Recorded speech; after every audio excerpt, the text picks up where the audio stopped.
crossing the North Sea, a Viking voyage for relaxation. Before we set sail tonight, I invite you to settle in. Find a comfortable position. Take a deep breath, slow and measured. Can you smell the salt in the air?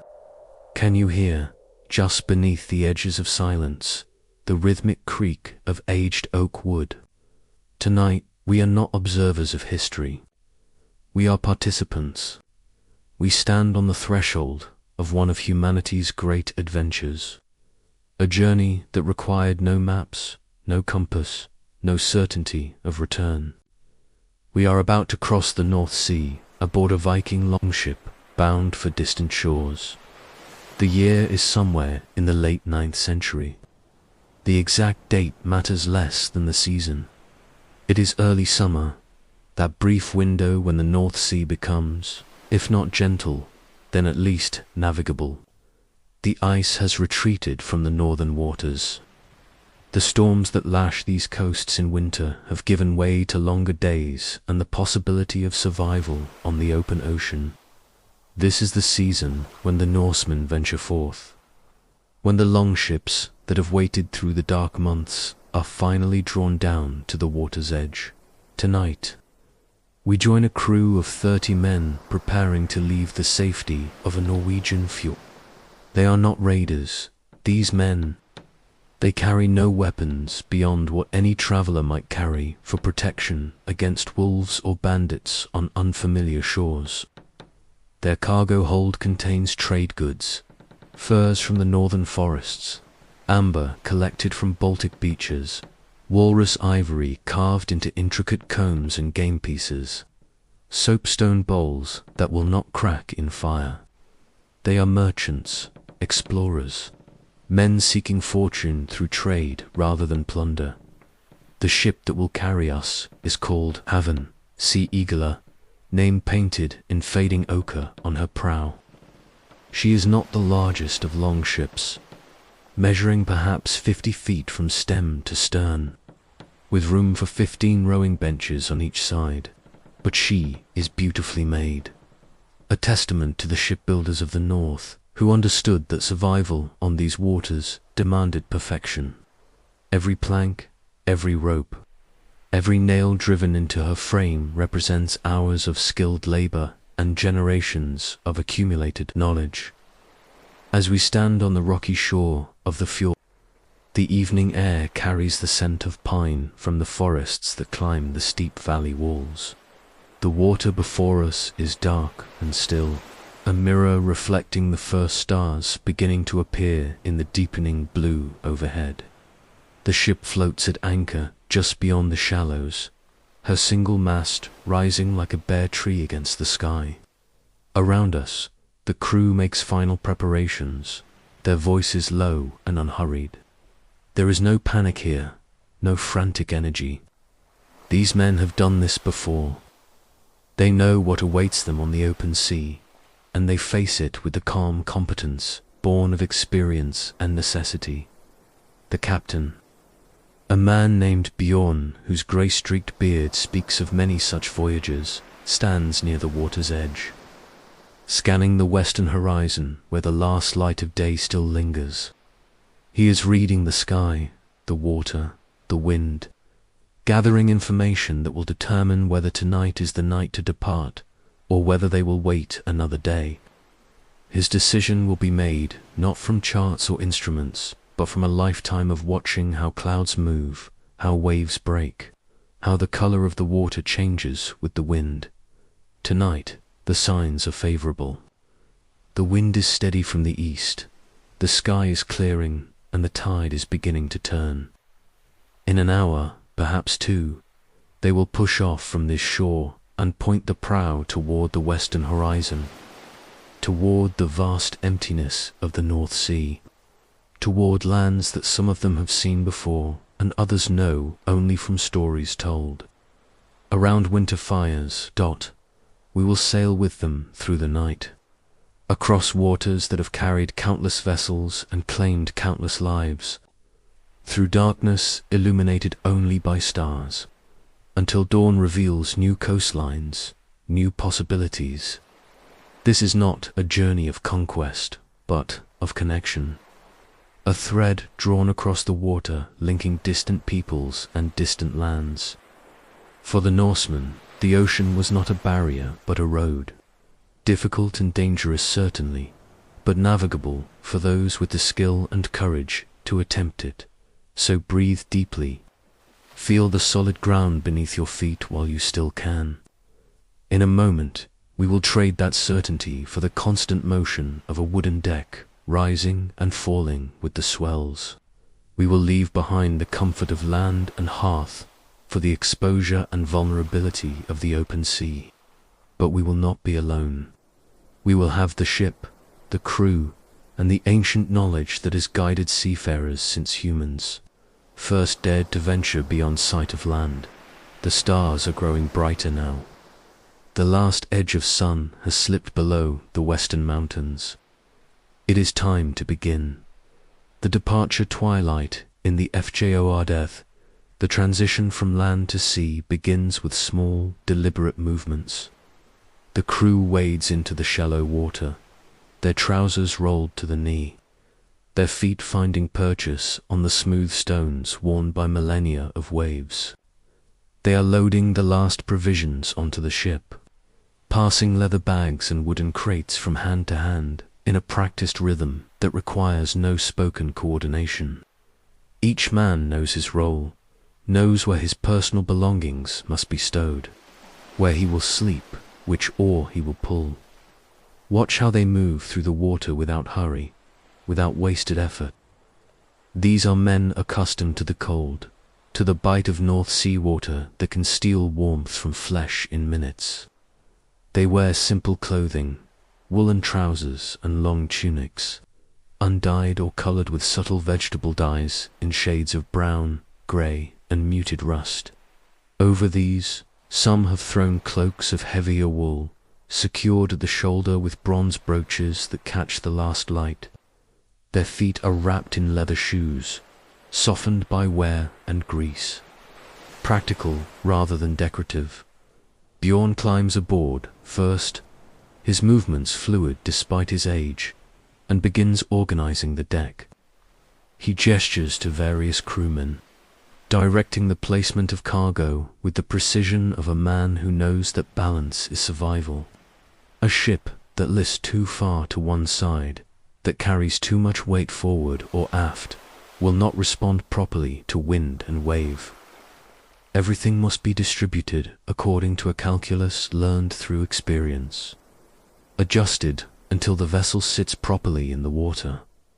The cargo is covered with oiled hides, leather treated until it sheds water like a seal's skin. These will protect the trade goods from the spray that will inevitably come over the gunwales. Nothing aboard a ship in the North Sea stays completely dry, but with care and attention, the most valuable items can be kept serviceable. The furs are wrapped in birch bark, then enclosed in larger leather bundles. The amber and ivory are packed in wooden boxes, cushioned with dried moss. The soapstone bowls are nestled in woven baskets, separated by more moss to prevent them from knocking against each other. Food for the voyage is simple and designed for preservation.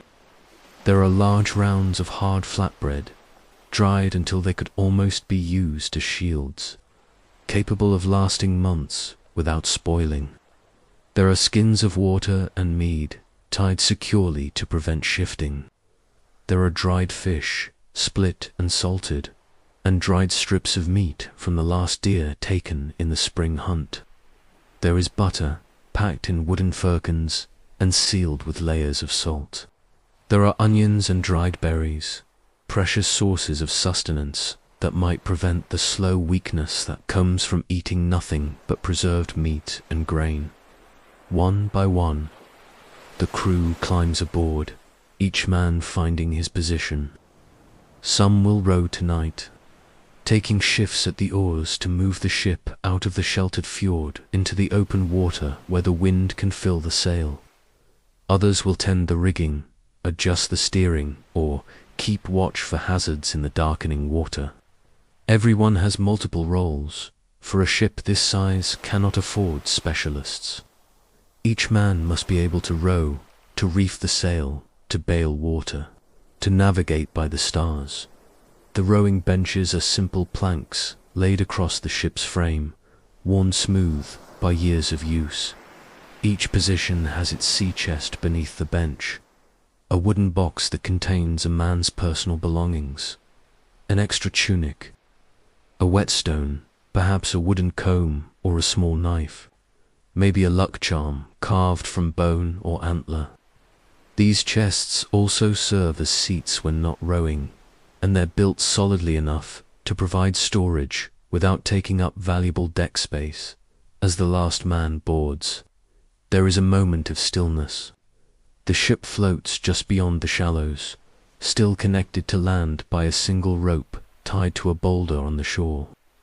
The crew settles onto their benches, facing inboard, hands resting on or handles that have been shaped by countless palms before theirs. The wood is smooth and warm, almost alive under the touch. Bjorn stands at the stern, one hand resting on the massive steering oar that extends down into the water on the starboard side. This oar, nearly as long as a man is tall, is the ship's rudder, and managing it requires both strength and subtle touch.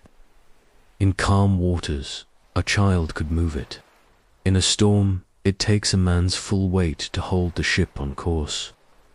Tonight, in the protected waters of the fjord, it moves easily under Bjorn's experienced hand.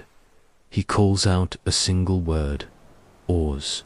The crew responds as one, lifting their oars and positioning them in the oarlock, those U-shaped wooden pins that allow the oars to pivot.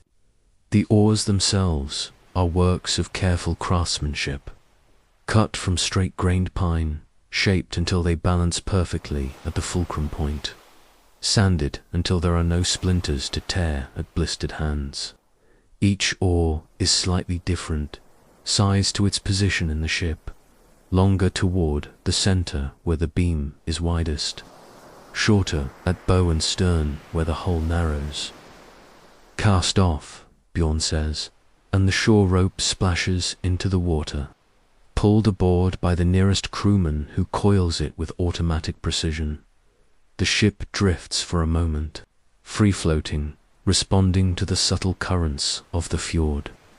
Then Bjorn commands, pull, and 30 oars bite into the dark water in near-perfect unison. The sound is mesmerizing, the creak of wood against wood as the oars rotate in their locks, the splash and gurgle of water displaced by each stroke. The subtle groaning of the ship's frame as force is transferred from human muscle through oar and hull into forward motion. The rhythm is slow, steady, almost meditative. This is not a race. The goal is not speed, but endurance, the ability to maintain this rhythm for hours if necessary.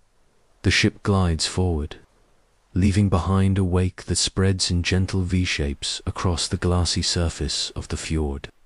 The shore begins to recede, the familiar rocks and trees becoming smaller, less distinct in the gathering darkness.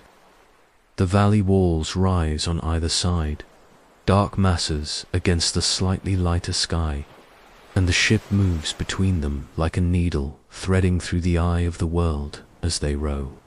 Some of the men begin to hum, a low, wordless melody that provides a rhythm for the strokes. It is not quite a song, more like a collective breath, rising and falling with the movement of the oars.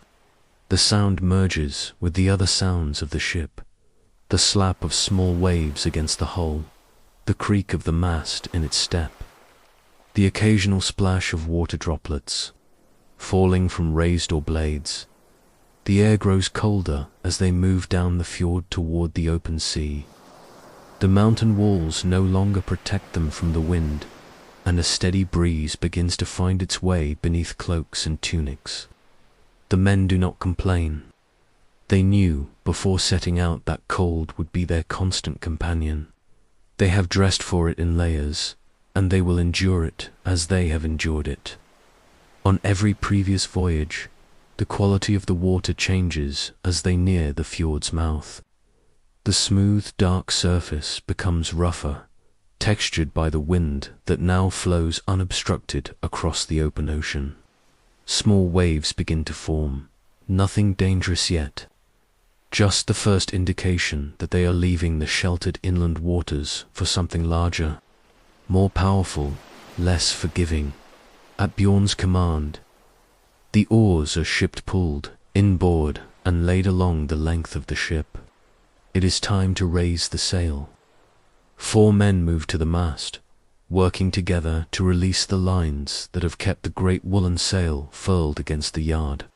The yard itself, a massive beam of pine nearly as long as the ship is wide, is currently resting in a cradle near the deck. Now it must be raised to the top of the mast. This is heavy, dangerous work. The yard and sail together weigh several hundred pounds, and managing that weight requires coordination and strength. The men haul on ropes that run through wooden blocks, pulling hand over hand, their bodies leaning back against the weight, their feet braced against whatever solid structure they can find. Slowly, incrementally, the yard rises, the sail still furled, until it reaches the top of the mast where it's secured with iron fittings. Then the sail is loosed. The men untie the cords that have held it bundled, and gravity does the rest. The great rectangle of wool unfolds downward, catching the last light of the western sky. The sail is not white, but a natural off-white color, woven from wool that still contains some of its lanolin, water-resistant and strong. Patches are visible where earlier damage has been repaired, darker squares and rectangles stitched carefully into place. This sail has carried the Havørn across many seas, and it will carry her across many more before it wears out and must be replaced. The wind finds the sail immediately, filling it with a sudden snap that runs through the entire ship. The mast creaks under the new load, but it holds. Of course it holds. It was cut from a single pine tree, chosen for its straightness and strength, stepped deep into the keel where it's supported by massive timbers. The ship, which had been drifting slightly, now surges forward with new purpose. The sail bellies out, taut and beautiful, and the Havørn truly becomes what she is meant to be, a vessel designed for this exact moment. For this exact purpose, Bjorn adjusts the steering oar, feeling through his hands how the ship responds to the wind, finding the angle that provides the best combination of speed and stability. The crew adjusts the sail's angle, using lines that run from the lower corners of the sail to cleats along the gunnels. It is a constant process of small adjustments, reading the wind, responding to changes in its direction and strength. The last light fades from the western horizon as they clear the mouth of the fjord and enter the open sea. Behind them, the mountains of Norway become a dark silhouette against the slightly lighter sky.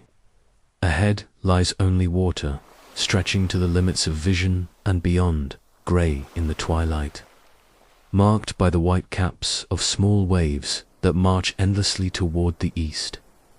The motion of the ship changes. In the protected fjord, it had glided smoothly, barely moving except in response to the oars.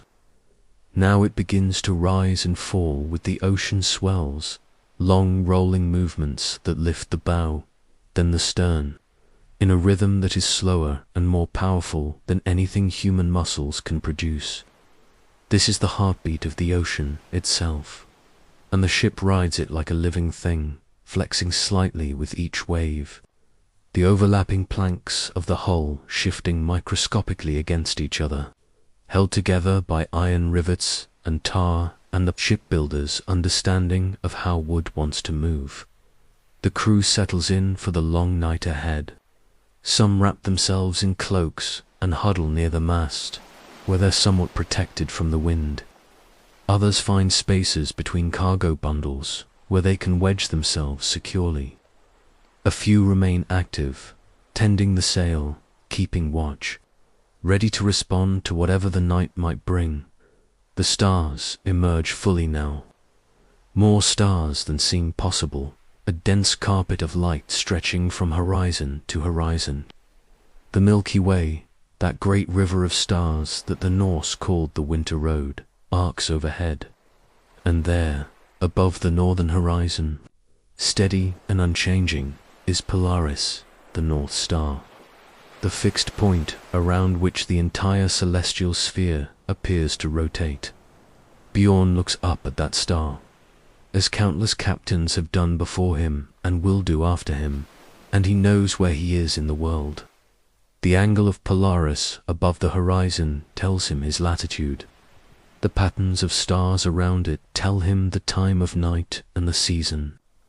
With these celestial markers and his intimate knowledge of currents, winds, and the behavior of seabirds, he can navigate across hundreds of miles of empty ocean without ever seeing land, without any instrument more sophisticated than his own eyes and experience. The Havørn drives westward into the gathering night, into the vastness of the North Sea, carrying 30 men away from everything they know, toward everything they hope to find. The journey has truly begun. The ship engineering and sensory experientials explore this remarkable vessel that has become our world. The Longship is not merely transportation. It is a masterpiece of engineering, a synthesis of form and function so perfect that its basic design remained unchanged for centuries. To understand what made these ships capable of crossing oceans, we must understand how they were built and how they behave on the water. Begin with the wood. Every plank, every beam, every piece of this ship was once a living tree in the Norwegian forests. Oak for the keel and main structural members, chosen for strength and resistance to rot. Pine for the planking and mast, selected for flexibility and lightness. The builders chose their trees carefully, sometimes years before they were needed, marking them and watching them grow, ensuring they developed the right grain, the right properties. The keel is the ship's spine, a single massive oak timber that runs the entire length of the vessel from stem to stern. It is thick and heavy, providing weight low in the ship that helps with stability. But it is also carefully shaped, curving upward at both ends to form the beginnings of the graceful curved prow and stern that are the Longship's most distinctive features. This keel was probably shaped with axes and adze, carved by skilled craftsmen who could read with the way scholars read books, understanding how each tree's unique grain would affect its properties. Connected to the keel are the ribs, curved pieces of oak that form the ship's frame. These are not cut from straight timbers and bent, which would weaken them. Instead, they are made from naturally curved branches or from trees that grew at angles, following the natural curve of the wood so that the grain runs continuously through the curve, maintaining strength. Each rib is carefully positioned and secured to the keel with iron rivets, creating a skeleton that defines the ship's shape. But here is where Norse shipbuilding diverges from other traditions. The hull planking is attached not primarily to the ribs, but to each other, in a method called clinker or lapstrake construction. Each plank overlaps the one below it, and they are riveted together through the overlap. This creates a hull that is not rigid but flexible, able to twist and work with the waves rather than fighting against them. You can actually see this flex if you watch carefully when a large swell passes under the ship. The entire hull moves subtly, bending along its length like a living spine. This flexibility is crucial for survival in rough seas. A rigid hull would fight the waves, and eventually the waves would win, snapping timbers or opening seams. But the Longship yields, absorbs the energy of the waves, and springs back. The Vikings described their ships as having elastic strength, and standing here on the deck, you can feel what they meant. The entire vessel is alive under your feet, breathing with the sea. The gaps between planks are sealed with tarred animal hair or wool, forced into every seam to keep water out. This caulking must be maintained constantly.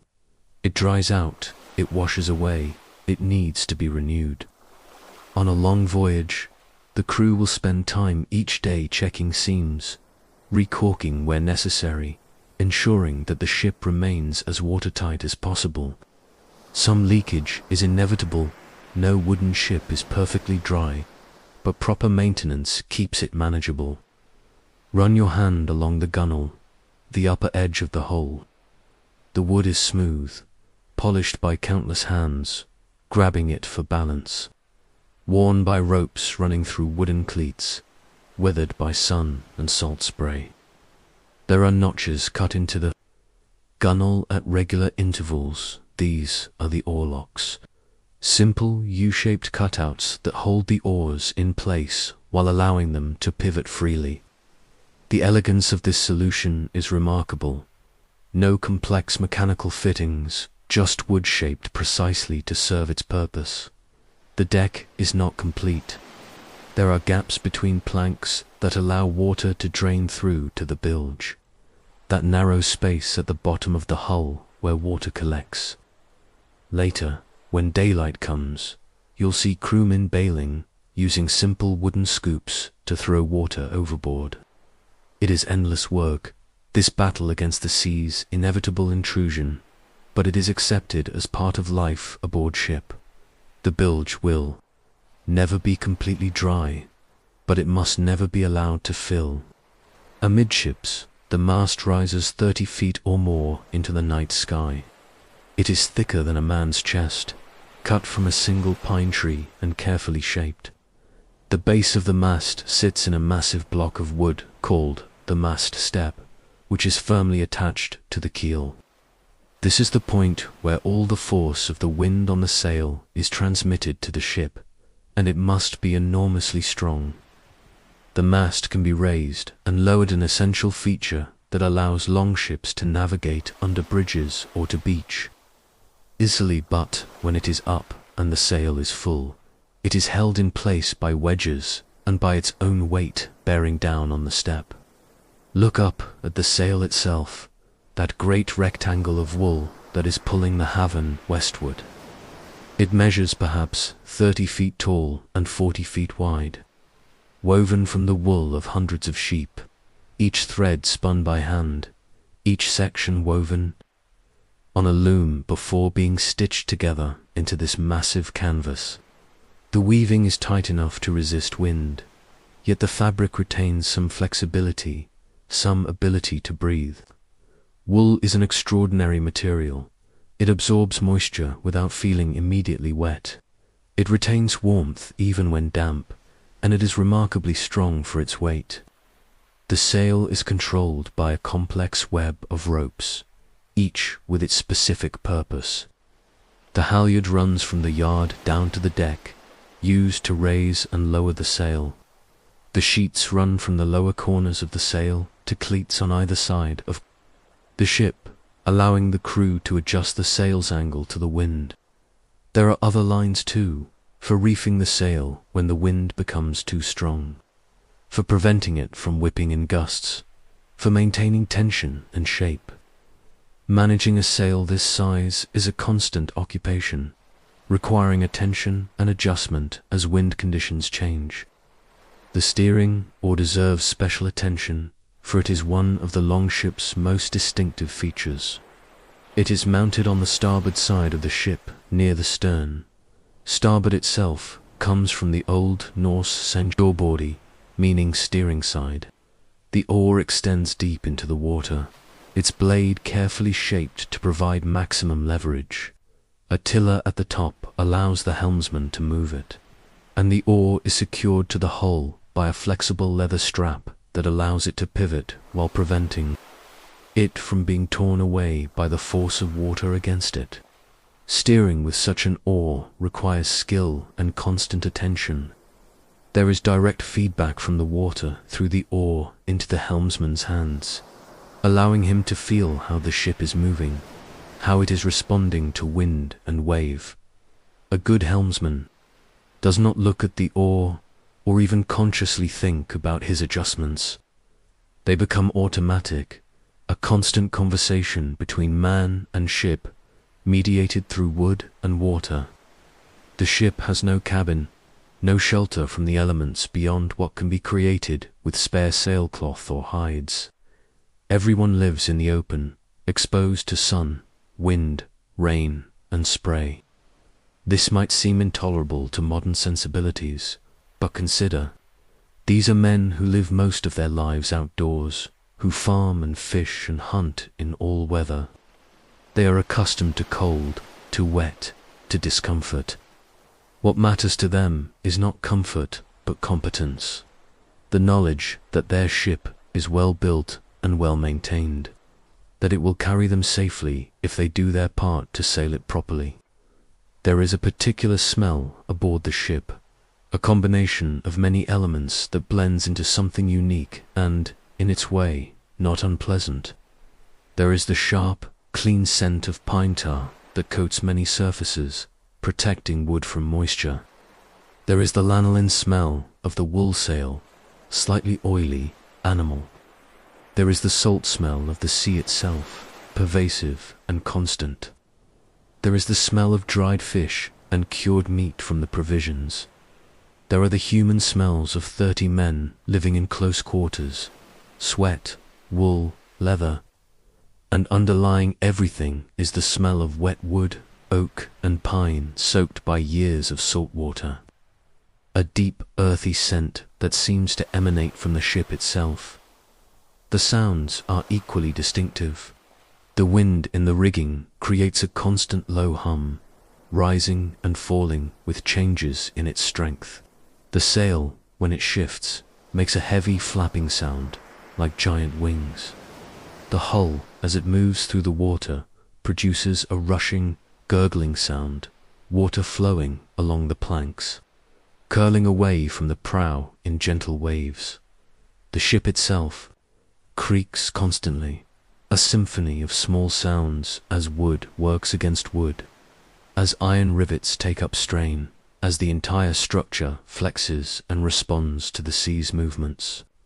These are not sounds of distress, but of a ship doing what it was designed to do, and to the crew, they are as reassuring as a heartbeat at night. With no moon yet risen, the darkness is profound. The only light comes from the stars and from the faint bioluminescence, sometimes visible in the ship's wake. Tiny marine organisms that glow when disturbed, creating a ghostly trail of light in the black water. The crew has no lanterns. Lit fire aboard a wooden ship is too dangerous, and besides, they need their night vision. After the first hour, their eyes have fully adapted to darkness, and what seemed like total blackness reveals itself to contain gradations, shades of grey that allow them to see the sail, the mast, each other's shapes moving about the deck. Stand here at the gunwale, gripping the smooth wood, feeling the ship rise and fall beneath you. Each swell approaches from the stern, lifts the ship, passes beneath, and lowers it gently on the other side. The motion is rhythmic, almost hypnotic. It takes a few hours for most people to adjust to this constant movement, to learn to walk with knees bent, to anticipate the ship's motion and move with it rather than fighting against it. But once adjusted, it becomes natural, even comfortable.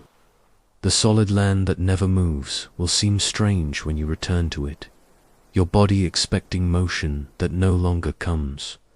This ship, this masterpiece of wood and wool and iron and human knowledge, is perhaps 50 years old.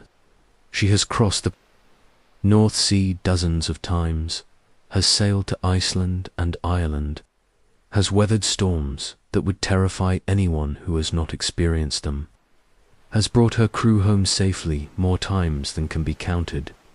She will likely sail for another 50 years if properly maintained, carrying other crews on other voyages until eventually some storm will prove too much, or age will weaken her timbers beyond repair, and she will be broken up, her wood recycled, into other vessels or buildings, her iron reforged, nothing wasted. But tonight she is in her prime, strong and seaworthy, and she is carrying us westward across the dark water toward whatever awaits beyond the horizon. Life on deck. Daily RHYT, HMSAs, the hours pass, and the night deepens. The crew settles into the rhythms that will sustain them through the voyage. Life aboard a longship requires a particular balance between vigilance and rest, between work and conservation of energy. The men must remain alert enough to respond to changing conditions, yet they must also preserve their strength for the inevitable moments when every hand will be needed. The crew divides naturally into watches, though this is not the formal military-style watch system that later navies would develop. It is more organic, based on need and on the crew's intimate knowledge of each other's capabilities. Some men have better night vision. They tend to gravitate toward watch duty in the darkest hours. Others have particular skills with rigging or steering. They are called upon when those skills are needed. Beyond coordinates but does not command in the authoritarian sense. He trusts his crew, and they trust him, a mutual reliance built over many voyages together. Right now, in these first hours of the voyage, most of the crew is still awake, not yet ready to surrender to sleep, while the land is still visible as a dark mass behind them. They talk quietly among themselves, their voices barely audible above the wind and water. These are not young men setting out on their first adventuresome certainly, but most have done this before, perhaps many times. Their conversation is matter of fact, touching on practical concerns, whether the wind will hold, what they might find at their destination, small repairs that need to be done during the voyage, memories of previous trips. One man produces a small carved wooden game board, and he and a companion settle into playing Hennefertoff, an ancient strategy game involving a king piece trying to escape to the edges of the board while being pursued by attackers. They play by feel more than sight, their fingers recognizing the pieces, the game serving as much to pass time as for competition. The small carved pieces click softly against the board, a small domestic sound incongruous in this vast oceanic setting. Others are eating, working methodically through pieces of hard bread and dried fish. The bread must be softened first, either by dipping it in water or by holding it in the mouth, until saliva does its work. It has little flavor, this bread, but it provides sustenance, and that is what matters.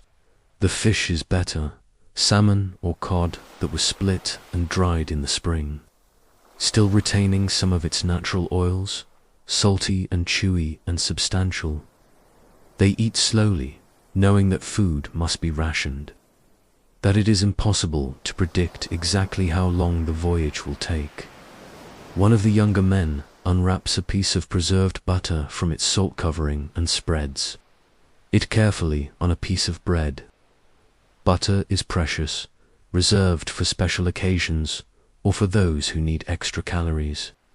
The fat will help protect against the cold, providing energy that burns slowly, keeping the body warm through the long night.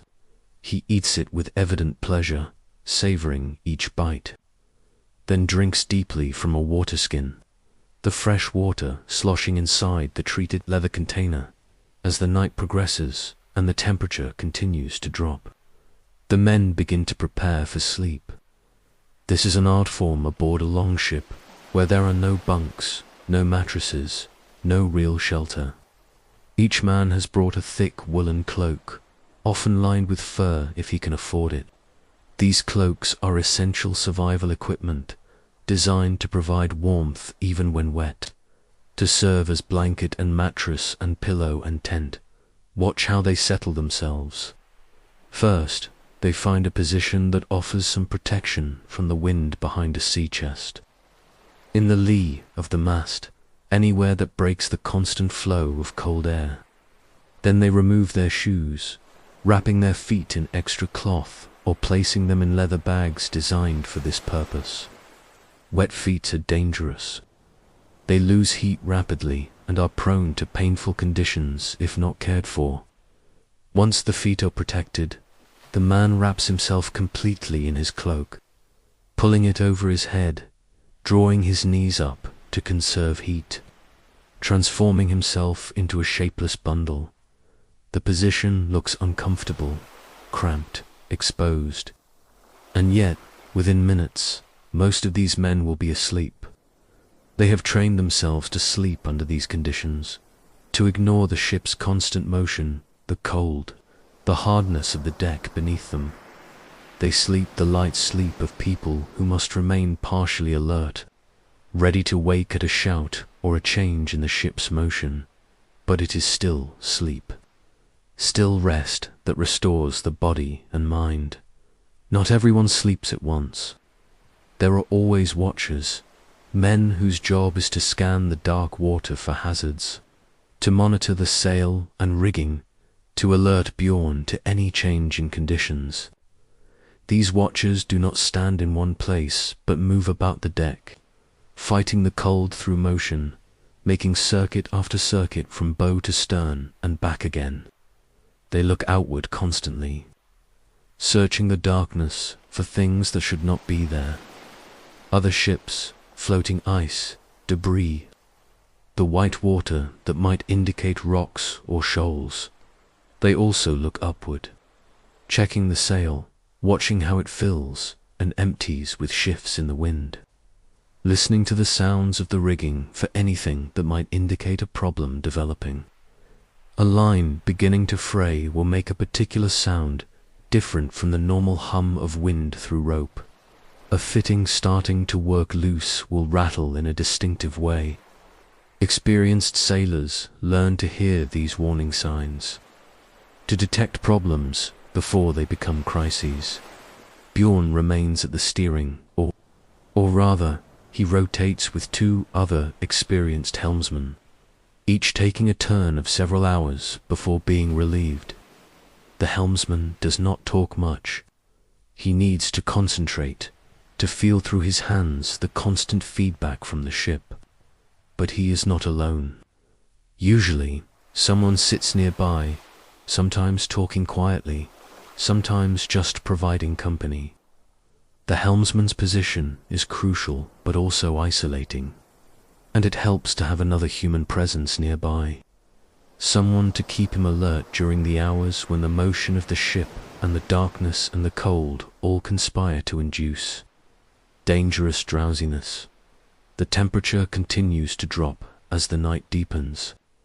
The wind has a bite now, cutting through wool and finding every gap in clothing. The men who are awake pull their cloaks tighter, adjust their positions to minimize exposure. Those who are sleeping burrow deeper into their woolen cocoons, unconsciously curling tighter to preserve warmth. There is no heating aboard the ship, no fire, no way to warm yourself beyond your own body heat and the insulation provided by wool and fur. The crew has eaten enough to provide internal heat of butter, the fat from the dried fish. These burn slowly in the body, generating warmth. But there is no getting around the fundamental reality. Crossing the North Sea in an open boat means being cold for extended periods. It is something to be endured, accepted as the price of passage. Yet there is a strange beauty to it. This life lived so close to elements. Aboard the ship, there is nothing between you and the universe. No walls, no roof, just the thin wooden hull separating you from the ocean's depths.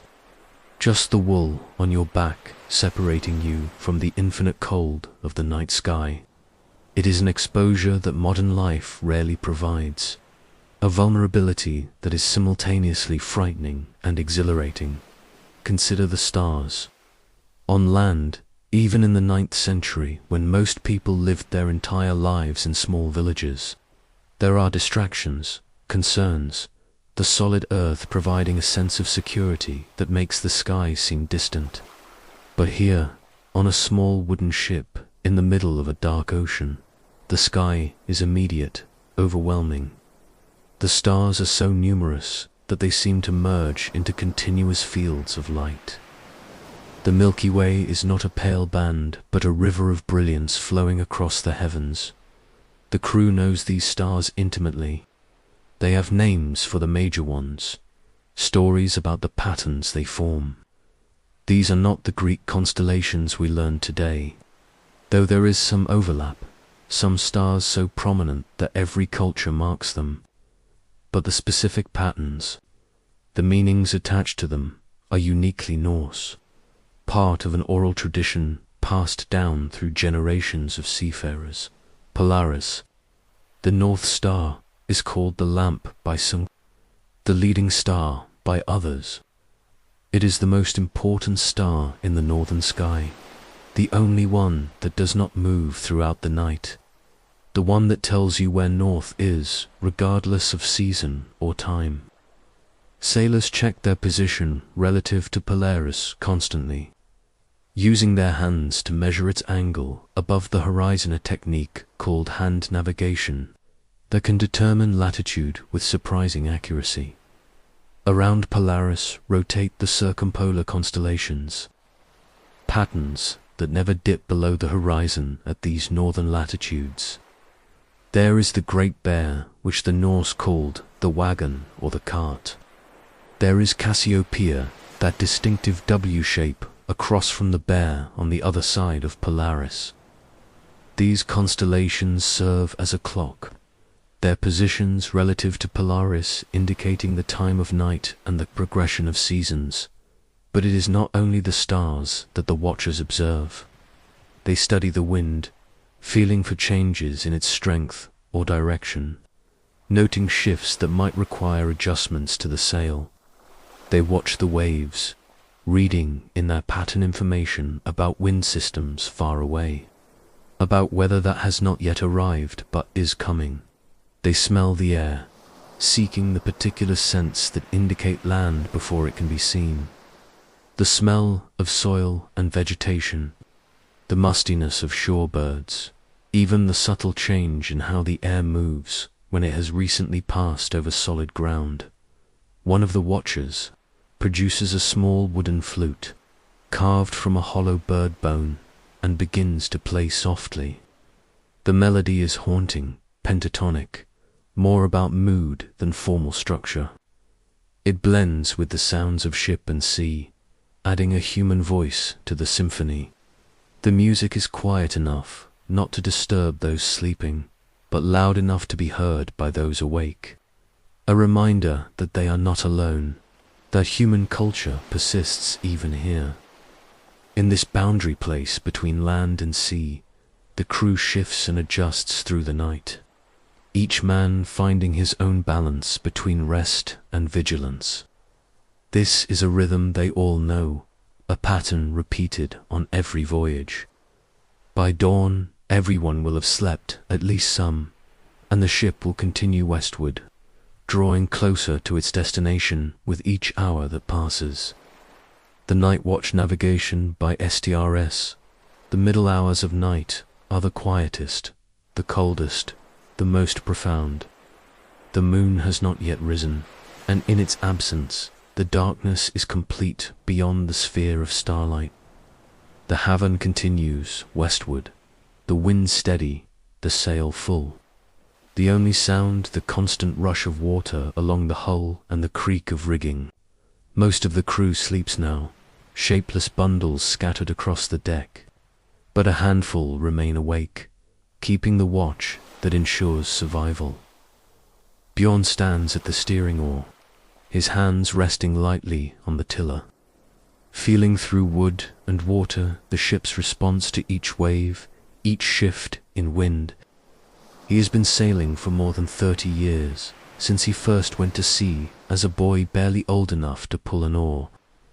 Now, in his 5th decade, he can read a ship's mood the way a farmer reads weather, through subtle signs that years of experience have taught him to recognize. Beside him stands his nephew, Eagle, a young man of perhaps 20 winters, learning the art of navigation. Bjorn has been teaching him systematically, passing down knowledge that was never written, that exists only in the minds of those who possess it. Tonight's lesson concerns the stars and how to use them for finding one's way across featureless ocean. Look up, Bjorn says, his voice quiet but clear. Find the North Star. Eagle tilts his head back, scanning the sky. It takes him only a moment. Polaris is not the brightest star, but its position is distinctive, and he has been taught to find it by tracing along the edge of the Great Bear's Cup. There, he says, pointing. Good. Now tell me how high it stands above the horizon. Eagle extends his arm, fist closed, measuring with his hand the distance from horizon to star. For fists, perhaps a bit more, he says, which tells you what? How far north we are, Eagle responds, confident in this part of the lesson. The star is higher the farther north you go, lower as you go south. At home, it stands about 6 fists up. Here it is, lower, because we have sailed south as well as west. Bjorn nods. And if we want to find our way to Iceland, we must first sail west until the North Star stands at the right height 3 fists, perhaps 3.5. Then we turn more northward and keep it at that height. When land appears, it will be Iceland, or Greenland, if you miscalculate your distance west. Bjorn adds dryly, the height tells you latitude, your position north or south, but it tells you nothing about longitude, position east or west. For that, you must know how fast you are sailing and for how long, and you must account for currents that push you sideways without your knowing. Eagle frowns, considering this. Then how do you know when to turn north toward Iceland? How do you know you have gone far enough west? Birds, Bjorn says simply. Certain seabirds fly only within sight of land. When you begin to see puffins and gannets, you know land is near, even if you cannot yet see it. You watch their flight, they go toward land to nest. Follow them, and they will lead you to shore.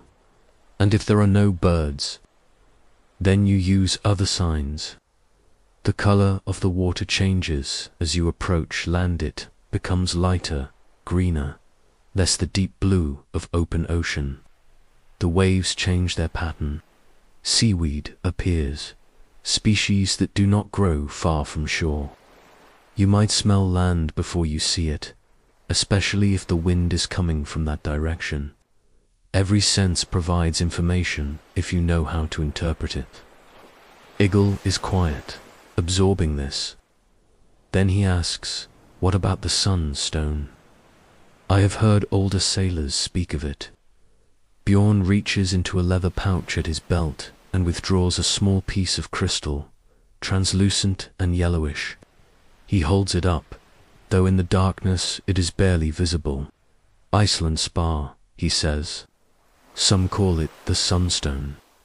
When you hold it up and look through it at the sky, even on a cloudy day, it can show you where the sun is, because it changes the polarization of light in a way that creates patterns. He pauses, then admits, I do not fully understand how it works. No one does, truly, but it does work. On an overcast day when you cannot see the sun, you can use this stone to find it. And knowing where the sun is allows you to find the directions even when you cannot see stars. Eagle reaches for the crystal, but Bjorn pulls it back. Not tonight. Tonight the stars are clear, and you need to learn to navigate by them first. The stone is for when the stars are hidden. First master what you can see, then learn the tools that help you see what is hidden. They stand in silence for a while, the ship moving steadily beneath them. Then Bjorn begins to point out other stars, other patterns. He shows Egil how the circumpolar stars rotate around Polaris at a rate that marks the passage of time, how you can estimate the hour by noting their positions. He explains how different stars rise and set at different times of year, how you can use these seasonal changes to confirm the date if you have lost track. A good navigator, Bjorn says, knows not just where he is, but when he is. Time and place are connected when you sail. The stars in winter are different from the stars in summer. The height of the sun at noon tells you both your latitude and how far the year has progressed. Everything is connected, everything speaks if you know how to listen. He gestures toward the western horizon, still dark, still showing no sign of dawn, though dawn must be only a few hours away now. Somewhere out there is the land we seek. We cannot see it yet, but I know it is there because I know how far we have come and in what direction. I know the wind has been steady, pushing us west at a good speed. I know the current in this part of the sea runs somewhat southward, and I have adjusted for that. When dawn comes, we will be roughly where I expect to be. And if you are wrong, Egil asks. If clouds had covered the stars, if the wind had changed without you noticing, if the current was stronger than you thought. Bjorn smiles, though in the darkness Egil cannot see it. Then we would adapt. We would sail north or south along the coast until we found a landmark we recognized. We would ask local fishermen where we were. We would use whatever information was available to correct our position. Navigation is not about never making mistakes.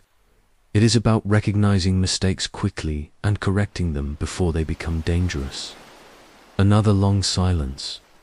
The ship continues its westward progress, tireless, patient. Then Egil asks the question that has been bothering him. Uncle, what if you are wrong about everything? What if we sail and there is no land, just endless water until we fall off the edge of the world?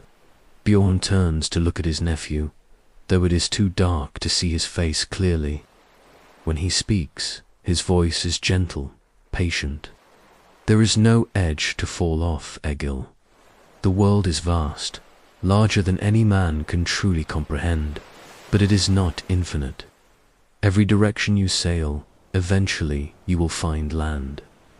West from Norway, you find Iceland and Greenland and, some say, lands even beyond those. South, you find Britain and France and the Mediterranean. East, you find the lands of the Rus, and beyond them kingdoms so distant we know them only from travelers' tales. North, there is only ice, but even the ice has limits. He pauses, choosing his words. The world is round, I believe, though I cannot prove it. I have sailed far enough north that the sun barely sets in summer, and I have talked to men who have sailed far south where the stars are different. These things suggest a curved world, not a flat one.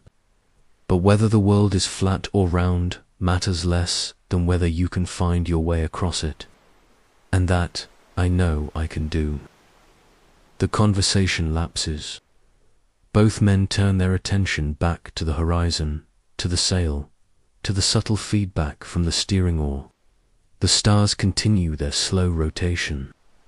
The wind continues its steady push. The ship continues its patient progress westward.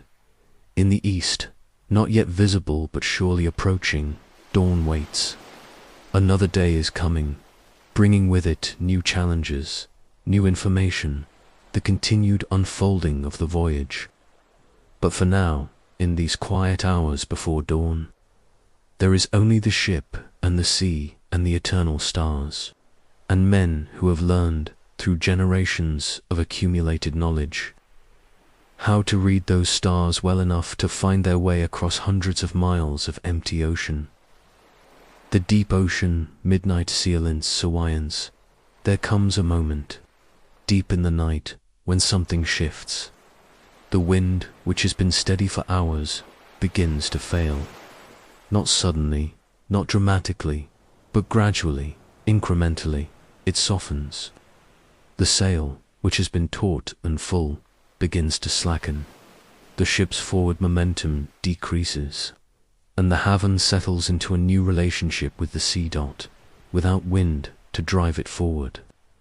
The ship no longer cuts through the waves, but rises and falls with them, bobbing like a cork. The motion is different now, more vertical than horizontal, and several of the sleeping crew stir uncomfortably as their bodies register the change. But no one rises, no alarm is raised. This is not unusual, this failure of wind in the middle of the ocean. It happens. You accept it. You wait. Bjorn releases the steering oar, allowing it to trail neutral in the water. Without way on the ship, without forward motion, the oar has no purpose. He cannot steer a ship that is not moving. Instead, he settles himself against the stern post, wrapping his cloak more tightly around his shoulders, and simply watches. The silence deepens. With the wind gone and the sail hanging limp, many of the sounds that have been constant companions throughout the night disappear. The rushing of water along the hull ceases. The creak of the rigging stops. The sail no longer snaps and billows. What remains is a quiet so profound that it seems almost tangible. A presence rather than an absence. Not complete silence, though. The water still makes sounds, gentle gurgles and slaps as small waves lap against the hull. The ship still creaks occasionally, wooden members settling, adjusting to the new motion. And there are the sounds of the crew, the breathing of sleeping men, the occasional cough or shift in position, the soft whisper of someone talking in their sleep. But compared to the steady symphony of sounds that accompanies a ship under sail, this is silence. It is the silence of the deep ocean, of being suspended between sea and sky with no land in any direction. No connection to the earth except the distant memory of departure and the distant hope of arrival. From the direction of the bow comes a soft splash, startling in the quiet. One of the watchers has poured out a cup of water, watching it fall into the sea, trying to gauge from the water's behavior what the current is doing. But the night is too dark to see much, and he gives up, settling back to wait. A strange mist begins to form, rising from the surface of the sea. Wisps and streamers of vapor that curl upward into the slightly warmer air. This often happens when wind dies on the North Sea. The temperature difference between water and air creating conditions for fog. The mist thickens gradually, reducing visibility until the ship seems wrapped in a cocoon of grey even darker than the night itself. The stars disappear first, obscured by the moisture in the air. The horizon, already invisible in the darkness, becomes even more theoretical. The mast, only 30 feet away, becomes a vague shadow. The separation between sea and sky dissolves completely. The Havørn drifts in a world of grey nothingness, disconnected from any reference point, floating in an absence. This should be frightening. To be lost in fog in the middle of the ocean, with no wind, no visibility, no way to determine position or direction. This is a situation that would panic many people. But the crew accepts it with the same calm they have shown toward every other development. This too shall pass. The wind will return. The fog will lift. Until then, there is nothing to do but wait. Bjorn knows that his carefully estimated position, his dead reckoning navigation, is becoming less reliable with each hour they drift. Wind and current are pushing them, but in what direction and at what speed? Impossible to know precisely without reference points. When the wind returns, he will need to reorient, to search for confirmatory signs that they are still on course. But that is a problem for later. Right now, there is only the fog and the waiting. One of the watchers makes his way carefully aft, using the gunwale as a guide until he reaches Bjorn. They converse in whispers, though there is no one to overhear them. No reason for quietness, except that the fog seems to demand it. How long, do you think? The man asks. Bjorn shrugs, invisible in the darkness. Until dawn, at least. These calm spells rarely last more than a few hours. The sun's rise will warm the air, change the pressures, bring back the wind. We wait. The men are starting to worry, the watcher says. Some of them think this is an ill omen, that we should not have sailed when we did. Bjorn sighs. There are always those who see omens in every weather change. The wind dies, the wind rises, rain comes, sun appears. It is the nature of the sea. It means nothing except that we are crossing an ocean, and oceans have variable conditions. Tell them to sleep, to conserve their energy. When the wind returns, we will need all hands to make the most of it. The watcher nods and makes his way forward again, leaving Bjorn alone with his thoughts. The captain stands, stretches, walks a circuit of the deck, checking by touch what he cannot see. The cargo is secure. The rigging is loose but not tangled. The oars are stowed properly. The ship is in good order, ready to resume the voyage as soon as conditions allow. He returns to the stern and settles again, allowing his mind to drift. In the absence of visible stimuli, memory becomes more vivid. He remembers his first ocean crossing, when he was younger than Eagle is now, how terrified he had been by the vastness of it all. The way the land disappeared and nothing replaced it but endless water. He remembers the patient teachings of older sailors, men long dead now, who had taught him everything he knows about navigation and seamanship and survival. He thinks about his farm back in Norway, the fields he will return to when this trading season ends, the family waiting for him. His wife is pregnant with what will be their 5th child, if all goes well. He has been gone when children were born before. It is the nature of his life, this dual existence. Half farmer and half sailor, tied to the land but drawn always back to the sea. He thinks about what they will trade when they reach their destination, the negotiations he will conduct, the prices he will try to secure. The furs they carry are prime, taken in winter when pelts are thickest. The amber is beautiful, large pieces that will make fine jewelry. The ivory is exquisitely carved, the work of a craftsman who lives 2 valleys over from Bjorn's farm. If the trading goes well, if prices are good, this voyage will secure his family's prosperity for another year, perhaps 2. But these are thoughts for daylight. Right now, in the fog, in the darkness, in the profound silence of the calm, his mind turns to deeper things. He thinks about the nature of the sea itself, this alien element that humans traverse but never truly conquer. He thinks about all the men who have been lost to it, men he has known, friends and relatives claimed by storm or accident or simple bad luck. The sea takes whom it will, and there is no arguing with it, no pleading, no mercy to be expected. Yet he continues to sail, continues to risk everything on these voyages. Why? For wealth? Certainly. For the goods he can trade, the silver he can accumulate, but also for something less tangible, something he would struggle to articulate if asked.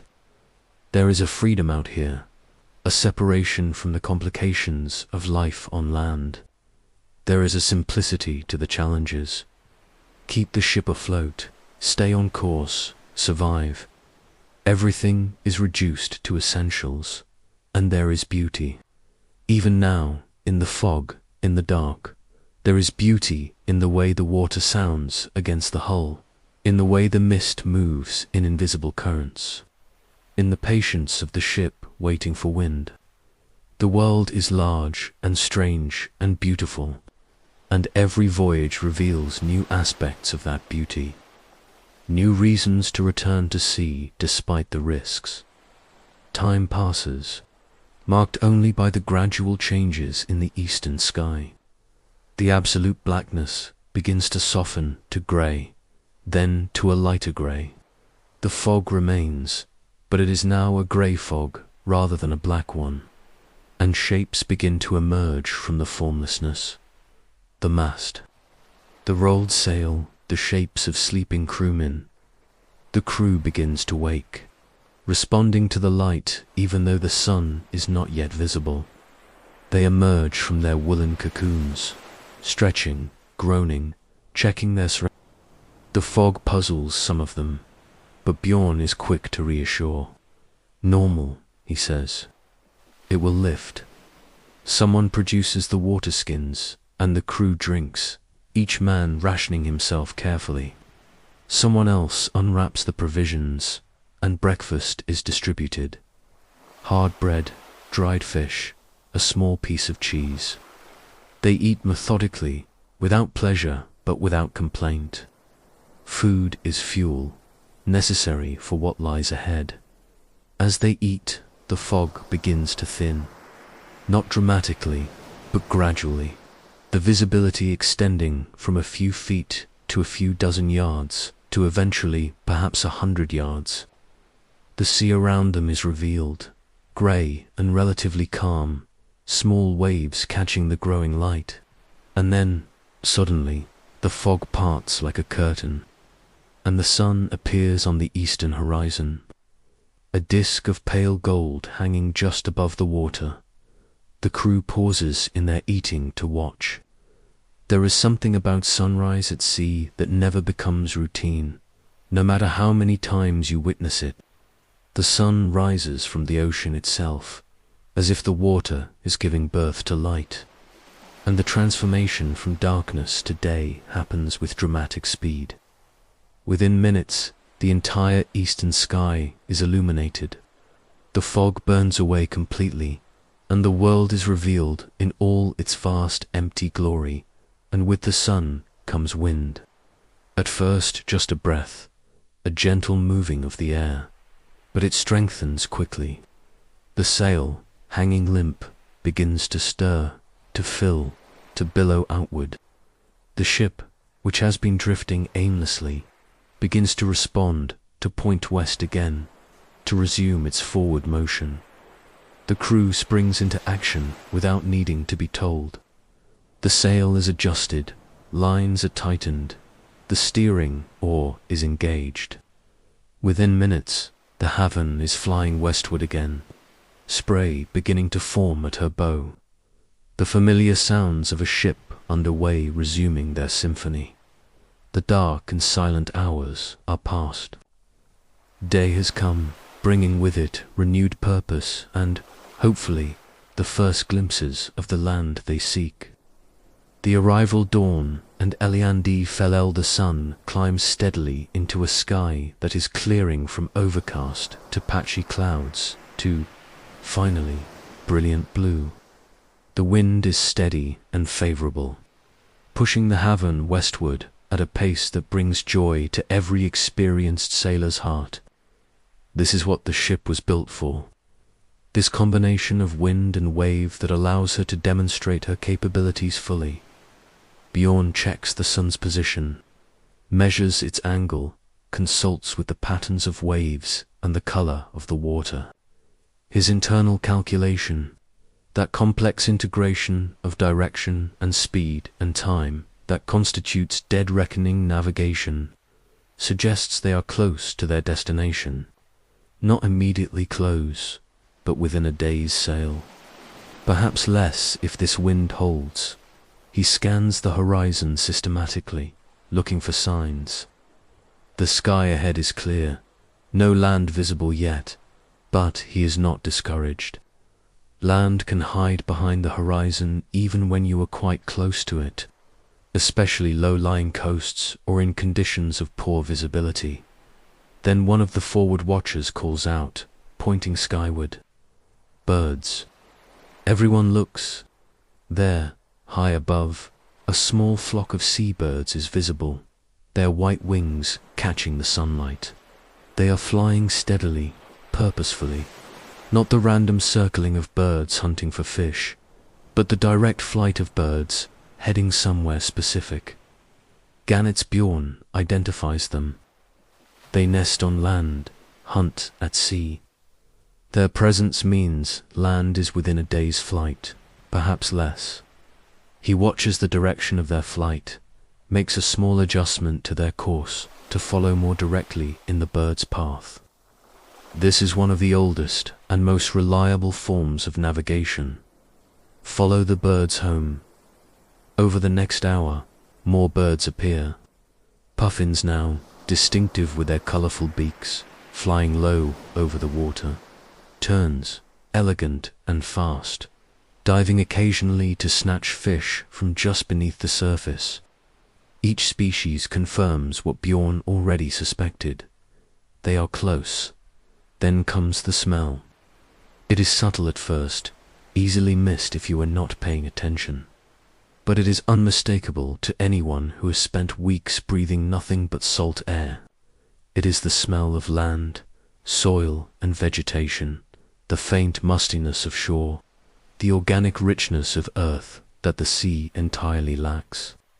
Some of the crew smell it at the same time and look to each other with dawning smiles. Land ahead, one of them says unnecessarily.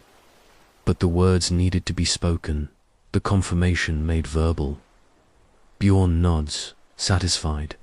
His navigation has been accurate.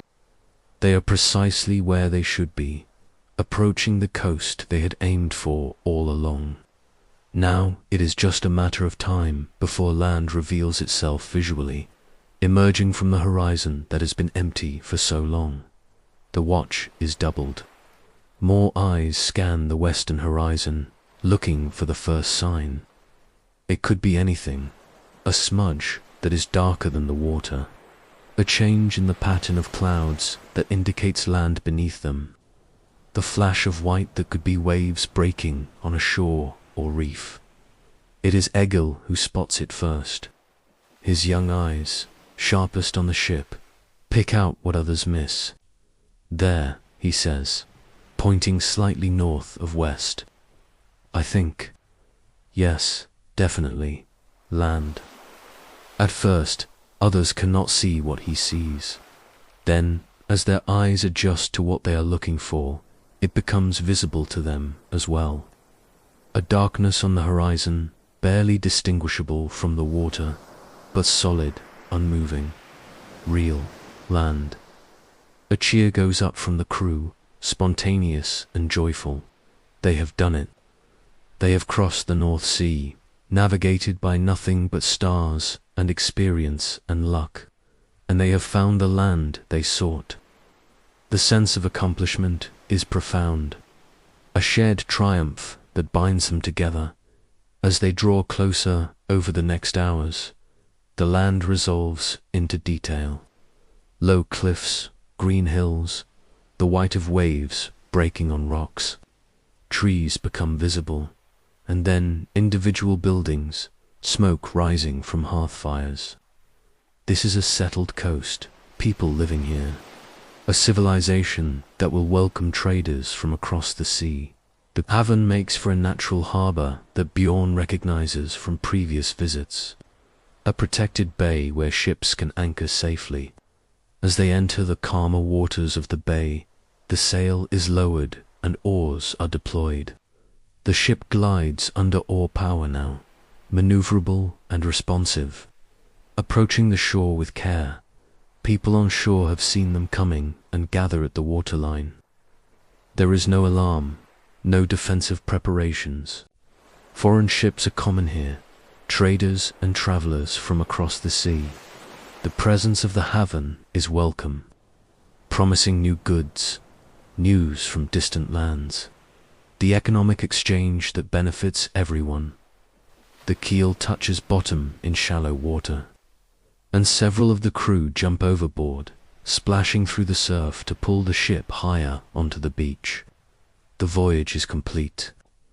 They have arrived.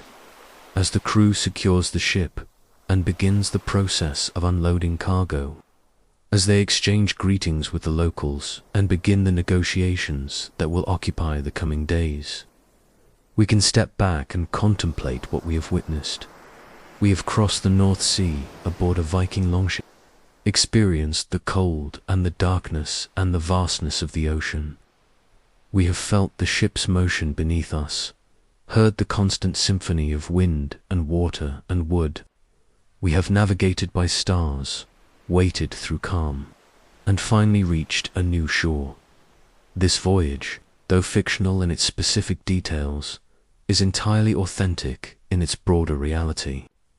Thousands of such voyages happened during the Viking Age, from the 8th through the 11th centuries. Norse traders and explorers crossed not only the North Sea but the Atlantic, reaching Iceland, Greenland, even North America centuries before Columbus.